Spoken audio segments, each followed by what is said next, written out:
सर्वांना नमस्कार. मित्रहो, घरच्या घरी घरी बसल्या बसल्या किडनी आपल्या दोन्ही कशा प्रकारे आपण निरोगी ठेवू शकतो.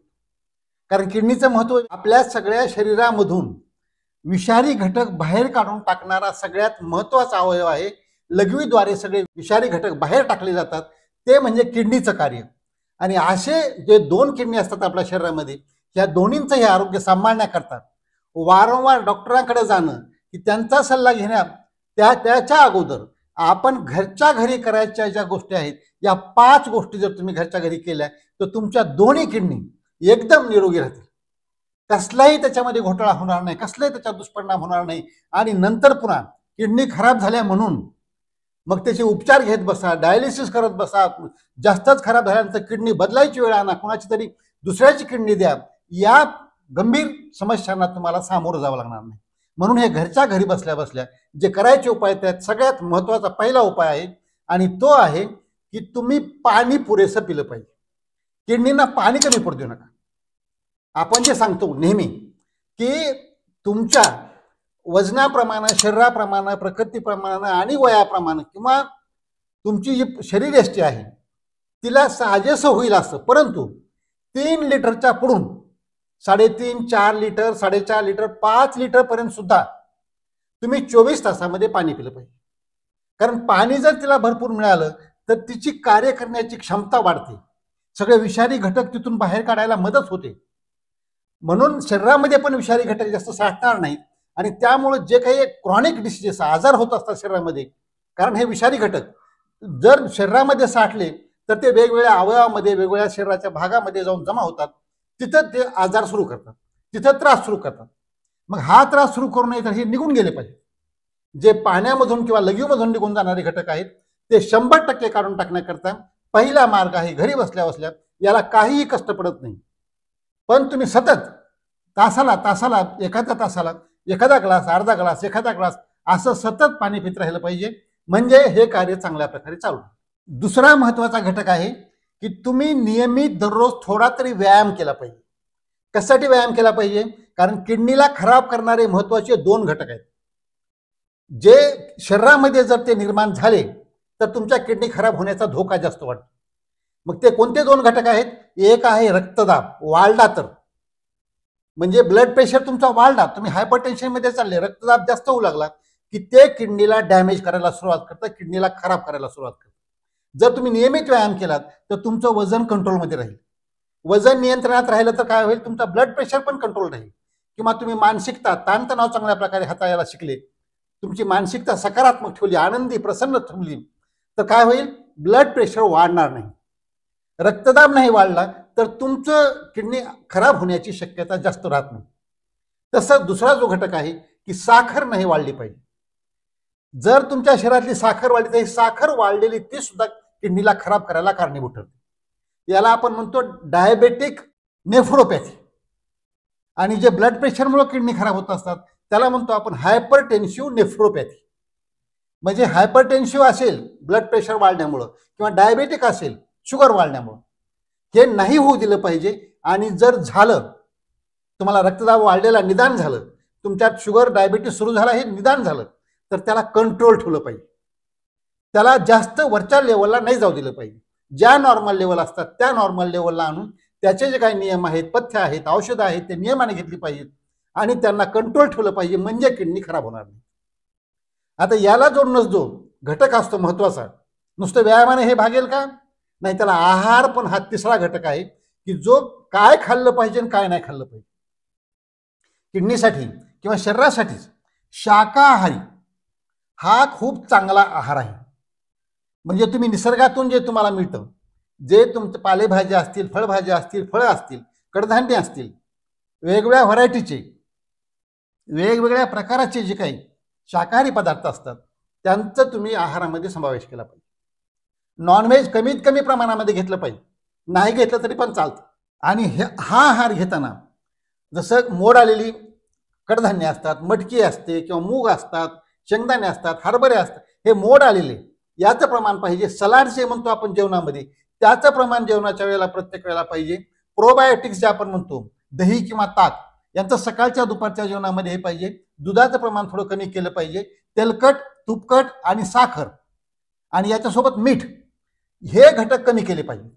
आणि हे कमी करण्याकरता एक पथ्य पाळणं खूप आवश्यक आहे की ज्याचं प्रमाण आता सध्या वाढत आहे, ते म्हणजे मार्केटमधून डब्बा बंद, पाकिट बंद जे पदार्थ आणतात, जे तळलेले फ्राईड असतात, त्याला साखर लावलेली असते, मीठ लावलेलं असतं, कशा प्रकारचं तेल असते माहीत नाही, किती वेळेला वापरलेलं, पुन्हा पुन्हा वापरून केलेलं ते खराब असू शकतं, कुठल्या क्वालिटीचं असेल. तर असे पदार्थ नाही खाल्ले पाहिजे.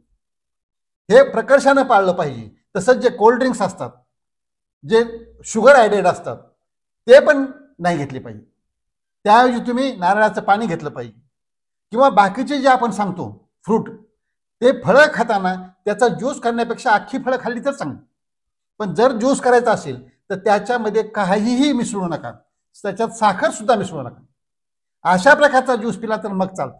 पण त्याच्यामध्ये एक तोटा होतो की चोथा जात नाही. जसं फळ खाल्ल्यानंतर अख्खं फळ पूर्ण खाल्ल्यानंतर चोथा जातो, त्यानं पोट साफ व्हायला मदत होते.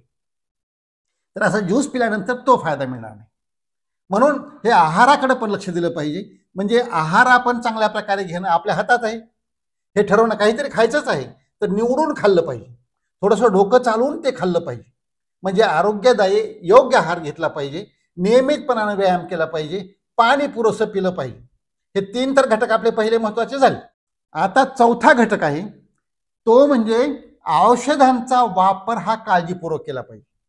तुमच्या डॉक्टरांना तुम्ही विचारलं पाहिजे, त्यांनी औषधं दिल्यानंतर याच्यातली कुठली औषधं माझी किडनी तर खराब करणार नाहीत ना.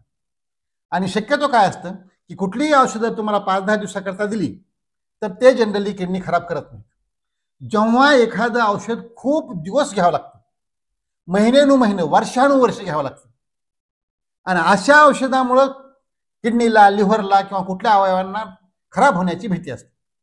आता किडनीला खराब करणारी जी महत्त्वाची औषधं आहेत त्याच्यामध्ये वेदनाशामक गोळ्या आहेत, काही अँटीबायोटिक्स पण आहेत, काही स्टेरॉइडचे पण ड्रग आहेत. मग हे विनाकारण नाही घेतले पाहिजे. आता जी प्रचलित पद्धत होत आहे की काही दुखलं की औषध घे, मेडिकल दुकानावर जायचं की 1-2 गोळी घेऊन यायची. डोकं दुखायची गोळी, मान दुखायची गोळी, कंबर दुखायची गोळी, पायाला गोळी आली गोळी, सगळं काय होऊ लागलं, अशक्तपणा आला गोळी. म्हणजे हे काय होतं की वेदनाशामक ज्या गोळ्या आहेत या गोळ्या किडनीला खराब करत असतात. आणि हे वारंवार घेत आलं, पुन्हा पुन्हा घेत आलं तर अशी औषधं नाही घेतली पाहिजे. आणि 5वा जो घटक आहे तोही तितकाच महत्त्वाचा आहे की व्यसनांच्या आहारी नाही गेलं पाहिजे. किडनीसाठी तंबाखूचं कुठलंही स्वरूप अजिबात चालत नाही. तंबाखू असेल, सिगारेट असेल, गुटखा असेल, सुपारी असेल, काहीही चालत नाही. कारण यानं काय होतं, याच्यातून जे निकोटीन शरीरामध्ये जातं त्यानं ब्लड प्रेशर वाढायला कारणीभूत ठरतं. त्या व्यक्तीचा रक्तदाब वाढतो, हृदयाचे ठोके वाढतात, हृदयाची गती बिघडते. म्हणजे हृदय तिकडे खराब होऊ लागलं, रक्तदाब वाढू लागला, त्या दोन्हीचा परिणाम किडनीवर होतो. मग आता याला काय म्हणतात बघा, कार्डिओ किडनी डिसीज असं पण नाव आहे याचं. म्हणजे हृदयाचा दुष्परिणाम हा त्याचा भार किडनीवर पडतो. अगोदर सीकेडी म्हणजे काय करायचे, क्रॉनिक किडनी डिसीज असं म्हणायचे. परंतु आता ह्या सीकेडीचा अर्थ झाला आहे की कार्डिओ किडनी डिसीज. म्हणजे सीकेडी म्हणजे कार्डिओ म्हणजे हृदय, हृदयावर लोड पडला तर त्याचा लोड पुन्हा किडनीवर जातो आणि किडनी खराब होतो. मग हृदयावरचा लोड वाढवते तंबाखू. म्हणून तंबाखूचं अजिबात बंद केलं पाहिजे. तसंच अल्कोहोल लिव्हर खराब करतं आणि लिव्हरवर जर जास्त लोड होऊ लागला तर तो पण लोड पुन्हा किडनीवर येतो. म्हणजे हे जे अवयव आहेत, हृदय, लिव्हर, किडनी, हे एकमेकावरचा परिणाम, ज्याला जास्त लोड पडेल तो लोड दुसऱ्यावर ढकलतो. म्हणून तिथे पण किडनी खराब होण्याची शक्यता जास्त वाढते. म्हणून अति मद्यपान नाही केलं पाहिजे. आणि तंबाखूचं कुठलंही स्वरूप, एक काडी सुद्धा तंबाखूची नाही चालत, ती नाही घेतली पाहिजे. म्हणजे आता जे आपण सांगितले हे 5 जे गोष्टी आहेत हे घरी बसल्या बसल्या आपण करू शकतो. याला कुठं जायचीही गरज नाही, पैसे खर्चायची जास्त गरज नाही. कारण आहाराचा जो थोडासा भाग आहे की जिथं थोडा खर्च होईल सामान घेण्याकरता, आहाराचं, भाजीपाला घेण्याकरता, पालेभाज्या, फळभाज्या, फळं घेण्याकरता, तर तो एक नगण्य असेल की ट्रीटमेंट, उपचार करण्यापेक्षा. म्हणून तो एक आहे. पाणी प्यायचं आहे, असंही पाणी आपण पितोच, फक्त नियमित पिलं पाहिजे. व्यायाम नियमित केला पाहिजे. नियमित व्यायाम थोडा थोडा दररोज केला तर त्याचे परिणाम शरीरावर चांगले होतात. आणि गोळ्या, उठसूट मेडिकल दुकानातून जाऊन गोळ्या खायचं बंद केलं पाहिजे. तुम्हाला काही वाटलंच तर तज्ज्ञ डॉक्टरांचा सल्ला घ्या. लिमिटेड तेवढ्या वेळापुरती 1-2 दिवस 4 दिवसाकरता काय त्यांनी औषध देतील तेवढीच घ्या. ते नंतर गोळ्यांची स्ट्रीप दाखवून दुकानातून दाखवू पुन्हा घेऊ नका. बरेच जण काय करतात, विचारतात डॉक्टरांना, डॉक्टर माझी कंबर दुखती म्हणून दाखवायला आले, याच्यातली गोळ्या आम्ही दिल्या 4-5, विचारतात की ह्याच्यातली कंबर दुखीची गोळी कोणती आहे, आणि आम्ही ते पाकिट दाखवलं. मग सगळ्या गोळ्यांचा डोस संपला तरी त्यांनी ते एक पाकिट सांभाळून ठेवतात आणि तेवढंच पाकिट घेऊन दुकानात जातात. पुन्हा ते पाकिट घेऊन पुन्हा ते घेऊन सतत गुडघेदुखी असेल, सांधेदुखी असेल, कंबर दुखी, डोकं दुखी, काही दुखलं की ती गोळी खात राहतात. आणि हे मुख्य कारण आहे किडनी खराब होण्याचं. तर असं नाही केलं पाहिजे. तर हे जे सगळे नियम आहेत, जे आपण आहाराबद्दल सांगितले ते पाळले पाहिजे. औषधांचा वापर हा कटाक्षानं अनावश्यक ठिकाणी टाळला पाहिजे. अतिरेक नाही केला पाहिजे. व्यसनं, धूम्रपान, मद्यपान याला कंट्रोल राहिलं पाहिजे. आणि पाणी भरपूर पिणं हे सगळ्यात महत्त्वाचा हुकमी एक आहे, हे केलं पाहिजे. जर हे घरी केलं तर तुमच्या दोन्ही किडनी खराब होणार नाहीत याची मी गॅरंटी देतो. तर हे सगळे नियम पाळूया आणि आपल्या किडनी चांगल्या प्रकारे सांभाळूया आणि निरोगी राहून दीर्घायू होऊया. आजचा व्हिडिओ आवडला असेल तर इतरांना पाठवा, लाईक करा, कॉमेंट करा. आणि डॉक्टर राम जावळे हे चॅनल जर आजपर्यंत सबस्क्राईब केलं नसेल तर प्लीज सबस्क्राईब करायला विसरू नका. कारण आपलं आरोग्य आणि सत्यमेव जयते, सर्व नात्याहून श्रेष्ठ मला हेच नाते. जय जवान, जय किसान, जय भारत, जय इंसान. निरोगी राहून दीर्घायू होऊन आकाशात भरारी घेऊया. चला दोस्त हो, रोगराईला हाकलून